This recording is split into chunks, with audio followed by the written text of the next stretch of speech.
ত্রিং উৎসব সেরে বাড়ি ফেরার পথে মুঙ্গিয়াকামি থানাধীন চাকমাঘাট বিশ্বকর্মা মন্দির সংলগ্ন এলাকায় জাতীয় সড়ক থেকে ছিটকে খোয়াই নদীতে পড়ে যায় একটি অটো।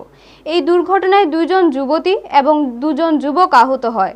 এর মধ্যে গাড়ির চালক রমেশ দেববর্মার অবস্থা গুরুতর এবং তার চিকিৎসা চলছে তেলিয়ামুড়া মহকুমা হাসপাতালে। কিন্তু দুর্ঘটনাগ্রস্ত ওই যুবক তেলিয়ামুড়া মহকুমা হাসপাতালে সারা রাত চিকিৎসা হলেও তার শরীরের জামাকাপড় সম্পূর্ণ ছিল জলে ভেজা। কোনোভাবে ওই তিনজন মিলে তাকে তেলিয়ামুড়া মহকুমা হাসপাতালে রেখে বাড়ি চলে যায়। তারাও অল্প বিস্তর আহত হয়। কিন্তু পরিতাপের বিষয় হলো রমেশের শরীর থেকে ভেজা কাপড় না খোলায় সারা রাত ঠান্ডা লেগে যায় তার শরীরে। সকাল নাগাদ ডক্টর শাশ্বতী মজুমদার যখন ওনাকে দেখতে আসেন তখন তার অবস্থা খুবই শোচনীয়।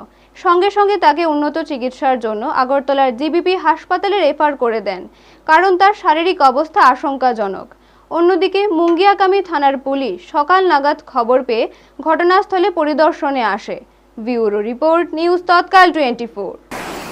আমার শালা কেমন হয়েছে গাড়ি যেন স্যার কোনানে হয়েছে কত সাথী কোনানে হয়েছে এই বিশ্বকর্মা মন্দির সামনে কি গাড়ি আসছিল অটো দেখি নদীত পড়ে গেছে গা নদীর পরে পত্রিকা যাইতেছিল তারা এরা ওই বর্মা সার আর প্রোগ্রাম আছে দেখে মানুষের ঘরে পুষ করিয়া হেগে অটো ড্রাইভার হ্যাঁ। অটো চালাইছে